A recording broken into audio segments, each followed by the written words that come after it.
11월 19일 하나님 말씀은 다니엘서 2장 36절로부터 49절 말씀입니다. 영원한 하나님 나라 경외하며 섬길 주권자. 오늘 본문은 2장의 마지막 부분이지요. 어제 본문에서 느부갓네살이 꾸었던 꿈의 내용이 전달되었습니다. 그리고 오늘 본문에서는 그 꿈에 대한 해석이 등장을 하는 것이죠. 그 꿈에 대한 해석이 무엇인지 본문 안으로 들어가서 살펴보도록 하겠습니다. 36절로부터 43절의 본문을 편의상 3개의 문단으로 나누어서 함께 살펴보려고 합니다. 먼저 첫 번째 문단은 36절로부터 43절이 해당되어집니다. 그것은 한 큰 신상에 대한 해석 내용이지요. 범위가 크기 때문에 조금 나누어서 설명을 드리도록 하겠습니다. 37절을 먼저 살펴보도록 하겠습니다. 그 꿈이 이러한즉 내가 이제 그 해석을 왕 앞에 아뢰리이다. 왕이여, 왕은 여러 왕들 중에 왕이시라. 하늘의 하나님이 나라와 권세와 능력과 영광을 왕에게 주셨고 사람들과 들짐승과 공중의 새들 어느 곳에 있는 것을 막론하고 그것들을 왕의 손에 넘기사 다 다스리게 하셨으니 왕은 곧 그 금머리니이다. 먼저 설명해야 될 것은 36절부터인데요. 우리 번역에는 내가 이제 그 해석을 왕 앞에 아뢰리이다 이렇게 되어 있지요. 그런데 마소라 사본의 해석을 따르자면 우리가 이제 그 해석을 왕 앞에 아뢰리이다 이렇게 되어 있습니다. 이게 무슨 차이냐면 복수형을 썼다는 거죠. 우리라고 하는 것을 썼는데 이 고대 중동 사회에서 복수형은 우리가 흔히 알고 있는 대로 두 사람 이상을 이야기할 때 복수형을 씁니다. 그래서 1인칭 복수는 나, 너 또는 또 다른 사람들이 있을 때 그 사람들 모두를 일컬어서 우리라고 표현하는 것이 하나 있고 우리가 쓰지 않는 또 다른 용법이 하나 있는데요. 그것은 한 사람임에도 불구하고 신분이 높은 것을 이야기할 때 복수형으로 씁니다. 그러니까 왕들이 주로 이런 표현들을 쓰는 것이지요. 우리 한국식으로 얘기하면 짐이 뭐 이렇게 얘기해야 될 것을 우리가 이렇게 표현한다는 것이죠. 그런데 36절에서 우리가 이제 그 해석을 왕에게 알리겠다 이렇게 되어 있으면 여기에 우리가 누구인지 모를 때에는 느부갓네살 왕 앞에 자기가 더 높은 존재인 것을 표현한 표기 형식이 되는 겁니다. 이것은 좀 맞지 않거든요. 그러면 여기에 우리가는 누구일까를 생각해 볼 수밖에 없더라는 것이죠. 다니엘이 이야기하는 우리는 다니엘 자신과 하나님입니다. 하나님께서 해석을 다니엘에게 전달하셨고 다니엘은 단지 느부갓네살에게 전달만 할 뿐이지만 이 전달을 하는 다니엘이 자기 자신의 말이 아니라 하나님의 말씀을 전달하는 것임을 강조하기 위해서 우리가 이제 그 해석을 왕에게 알려주겠다 이렇게 표현하는 것입니다. 따라서 여기서는 다니엘도 해당되고 하나님도 해당되는 이중적 성격이 계속 등장을 한다. 이것이 나중에 우리에게는 큰 의미로 다가오거든요. 이 사실을 기억할 필요가 있겠다 하는 것입니다. 두 번째 우리가 이 문단에서 살펴봐야 될 것은 37절 첫 부분에 등장하는 느부갓네살에 대한 여러 호칭 중에 여러 왕들 중에 왕이시다 하는 표현입니다. 이것이 역사서에서 등장하는 것은 페르시아 시대쯤 가서 등장을 합니다. 그런데 이미 바벨론 시대에 다니엘이 왕은 여러 왕들 중에 왕이다. 여러 왕들이 있지만 그 중에 왕이다 하는 이 표현으로 느부갓네살의 특별함을 설명하고 있습니다. 이것이 지나친 아부가 아니냐 이렇게 설명하는 사람도 있고 역사적으로 보자면 페르시아 이후에 등장하기 때문에 이게 좀 혼란이 있는 것 아니냐 이렇게 생각하는 사람들도 있습니다. 하지만 실제적으로 이 표현이 가장 먼저 등장하는 것은 성경입니다. 우리 하나님을 신들 위에 뛰어난 신 이렇게 표현하죠. 다른 신들이 있어서가 아니고 모든 것들 위에 탁월하신 하나님을 소개하면서 표현한 것이 37절에 등장한다 이렇게 보시면 될 것 같습니다. 느부갓네살 왕을 대단하게 칭송을 하지요. 37절, 38절에 보면 칭송은 계속 이어집니다. 예를 들어서 하나님께서 느부갓네살에게 나라와 권세와 능력과 영광을 주었다. 또 이런 것들뿐만 아니라 사람들과 들짐승과 공중의 새들 그리고 어느 것이든지 막론하고 다 왕의 손에 붙여주셨다. 이렇게 이야기가 등장을 하는 것이지요. 이것은 이 시대가 머리의 시대에 해당되어지기도 하고 그 재료로 이야기할 때 금으로 이루어진 시대라고 하는 이미지 때문입니다. 따라서 이 왕에 대한 찬양은 하나님께서 보여주신 환상과도 관련이 있는 것이고 하나님께서 그 화려함이나 그 가치로움이 탁월했던 시대로 그렇게 말씀하시는 것이 이 37절, 38절에 등장하는 해석의 내용이 되어집니다. 이렇게 해석을 하고 두 번째 39절로부터 43절에서는 그 다음 시대에 대한 이야기가 등장을 하는 것이죠. 39절 왕을 뒤이어 왕보다 못한 나라가 일어날 것이요. 그래서 이후에 될 일을 알려주고 계십니다. 다시 말씀드리는데 느부갓네살이 꾸었던 꿈은 이후에 될 일과 종말에 일어날 일 두 개로 되어 있거든요. 43절까지의 이야기는 이후에 될 일을 설명 듣고 있는 중에 있습니다. 그 다음 시대에 대한 설명이 등장하는데 왕보다 못한 나라가 일어날 것이다. 이 정도 이야기하고 맙니다. 이 왕보다 못한 나라들, 이것은 메대 바사를 이야기하는 것이고요. 나중에는 바사 제국만 남게 되는데 바사 제국, 그러니까 페르시아 제국이 바로 바벨론을 잇는 그 다음 시대로 설명이 됩니다. 그런가 하면 39절 하반부 부분에서는 세 번째 설명도 같이 등장을 합니다. 셋째로 또 놋 같은 나라가 일어나서 온 세계를 다스릴 것이며, 이 세 번째 해당되어지는 것은 배와 넓적다리로 표현되었던 부분이고 이것이 역사적으로는 그리스 제국, 헬라 제국을 의미하는 것이라 그렇게 볼 수 있지요. 이제 40절로 가면 넷째 나라 설명이 등장하지요. 강하기가 쇠 같으니 이렇게 설명하고 있습니다. 그 철로 되어 있는 나라, 쇠로 되어 있는 강한 왕국, 이것은 로마 제국을 의미하고 있습니다. 그리고 41절 이하로부터는 그 로마 제국에서 파생된 나라들을 설명하고 있습니다.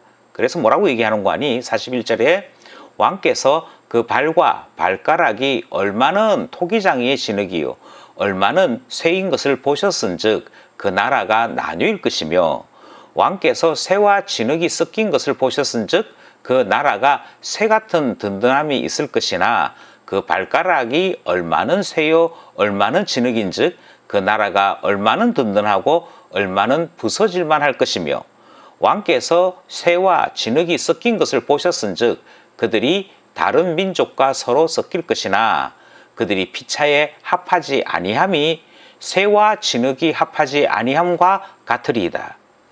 예, 결국 나머지 부분들은 로마 제국 이후에 나타나는 여러 나라들의 분열로 표기되어 있고요.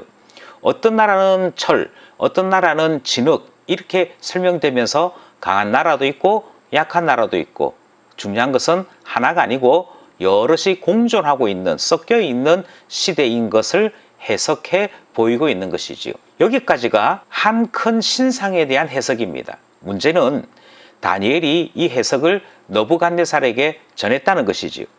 여기서 우리는 이 메시지가 느부갓네살에게 어떤 의미로 다가왔을지를 생각해야 합니다. 먼저 우리가 기억해야 될 것은 느부갓네살의 시대가 금으로 표시된 시대이지만 그의 시대도 그의 나라도 끝이 있다라고 하는 메시지입니다. 예, 곧 무너지는 것이죠. 예, 바벨론도 무너진다 하는 메시지를 지금 왕이 듣고 있는 것이고요. 또 두 번째, 우리는 이 꿈에 대한 해석에서 왕 느부갓네살이 하나님께로부터 엄청난 특권을 부여받았음을 확인하게 됩니다. 그러니까 그가 온 세상을 다스릴 수 있는 특별한 권리를 하나님께로부터 부여받은 것이다. 이 사실을 확인시켜 주는 것이죠. 뿐만 아니라 이 세상 나라는 가면 갈수록 가치로움이 떨어질 것이고 결국은 분열하며 분열된 그 세상조차도 이후에 뜨인 돌로 무너질 수밖에 없다. 이 설명이 전달되고 있는 것이지.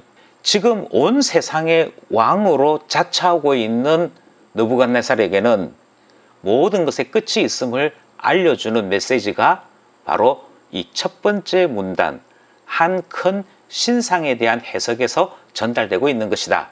그렇게 볼 수 있는 것이죠. 여기까지가 첫 번째 문단입니다. 두 번째 문단은 44절, 45절이지요. 여기에서는 손대지 아니한 돌에 대한 해석이 등장을 합니다. 44절 이 여러 왕들의 시대에 하늘의 하나님이 한 나라를 세우시리니 이것은 영원히 망하지도 아니할 것이요 그 국권이 다른 백성에게로 돌아가지도 아니할 것이요 도리어 이 모든 나라를 쳐서 멸망시키고 영원히 설 것이라.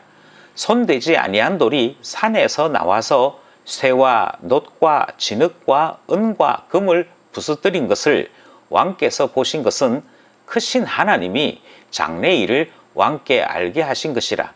이 꿈은 참되고 이 해석은 확실하니이다 하니. 이 두 번째 문단에서는 손대지 아니한 돌, 그러니까 손으로 다듬지 아니한 돌에 대한 설명, 그것을 전하고 있는데 다니엘은 직접적으로 이 돌이 의미하는 바가 하나님 나라다.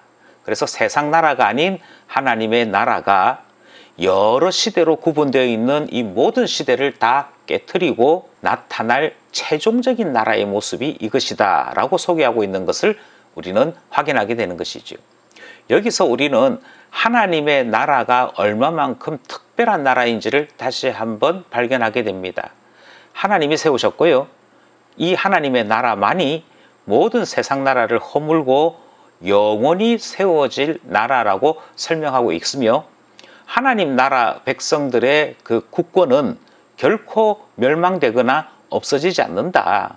그래서 그 국권이 다른 나라, 다른 백성에게로 옮겨지는 일이 없다라고 설명하므로 하나님 나라만이 영원할 것을 말씀하시는 내용이 마지막 날에 일어날 일로 지금 전달되고 있더라 하는 것입니다. 이것이 둘째 문단 손대지 아니한 돌에 대한 해석으로 느부갓네살에게 전달되고 있더라 하는 것이지요.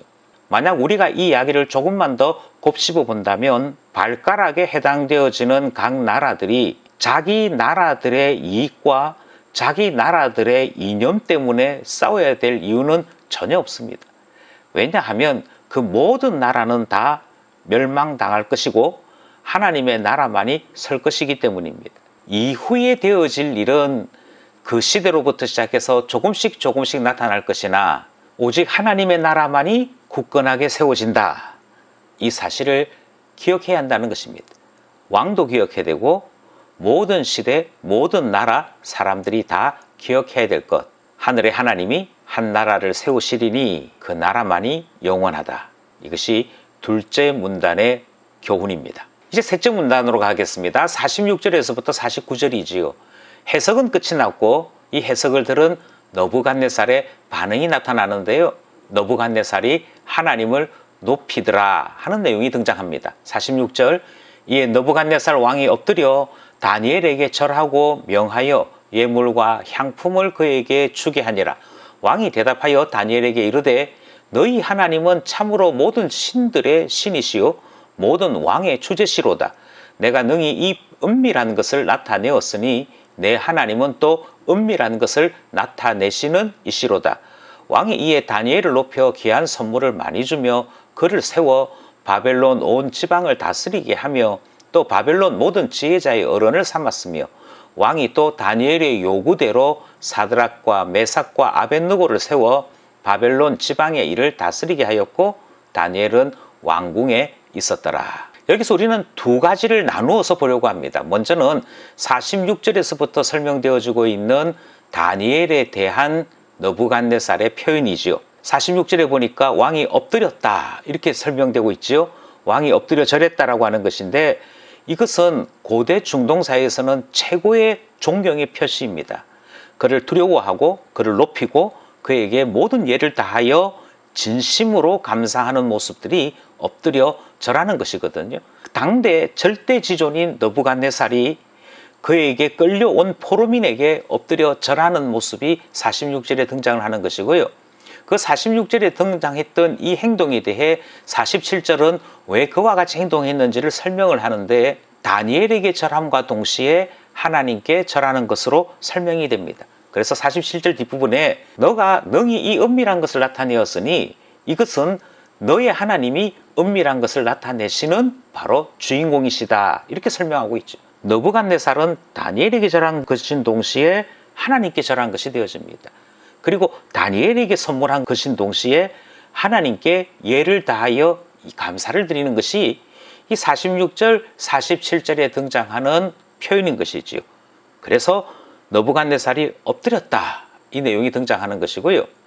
이것뿐만 아니라 48절, 49절에서는 역시 마찬가지로 다니엘에 대하여 높여주는 행동이 나타납니다.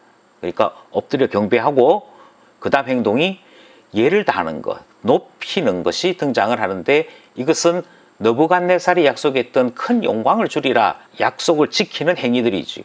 그래서 귀한 선물 많이 주었습니다 뿐만 아니라 관직을 주지요.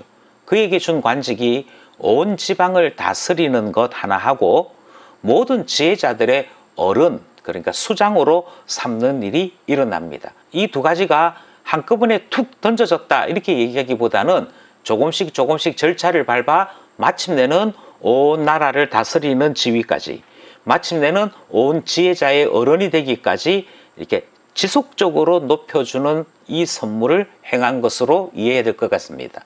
뿐만 아니라 다니엘의 요구가 있어서 사드락과 메삭과 아벳느고 또한 지방을 다스리는 관리로 세워지는 것 보게 되지요. 그리고 끝이 이렇습니다. 다니엘은 왕궁에 있었더라. 여기에 등장하는 왕궁 하는 말은 왕의 집, 이 표현이 아니고 왕의 문 앞에 있었다, 이 표현인데요. 우리식으로 얘기하자면 정부 청사에서 근무했다, 이렇게 이해하시면 될 것 같습니다. 다니엘이 이때부터 실제적으로 관리로서, 고위 관리로서 그 능력을 발휘하는 일을 시작했다, 이렇게 이해하는 것이 옳은 것이지요. 여기서 우리는 한 가지 분명한 사실 하나를 기억해야 할 것입니다. 왜 느부갓네살은 포로인 다니엘에게 절했는가? 예, 이미 말씀드린 대로 다니엘에게 절함과 동시에 하나님께 절한 것이었죠. 이것이 바로 세상을 살게 하신 하나님의 뜻이라고 생각합니다. 하나님은 이 세상에서 우리를 하나님 자녀로 살게 하십니다. 이 말은 신앙생활 따로 있고 사회생활 따로 있다는 것이 아니고 언제나 신자로 이 사회 속에, 세상 속에 살게 하시는데, 그것이 얼마만큼 아름다운 일이냐면 하나님이 영광 받으시는 자리에 하나님의 자녀들 또한 하나님을 드러낸 그것으로 인해 함께 영광 받도록 하신 것이지요. 마지막 문단에 보여주고 있는 절이나 그를 높여주었고 선물을 많이 주는 이 행동은 우리 신자들을 향하여 참 신자에게 일어날 영광이 이와 같다, 하나님의 청지기로 잘 살아야지 하는 이 격려가 되고 응원이 되는 말씀이라 그렇게 생각이 들어집니다. 오늘 본문 말씀에서는 느부갓네살에게 주신 교훈이 있었습니다. 그리고 동시에 청지기로 살고 있는 우리에게 주신 교훈도 있었습니다. 이 교훈을 따라서 기도 제목을 만들어 보았습니다. 함께 기도하면서 말씀과 기도로 하나님과 동행하며 하나님의 영광에 참여하는 우리 모두 되기를 간절히 소원합니다.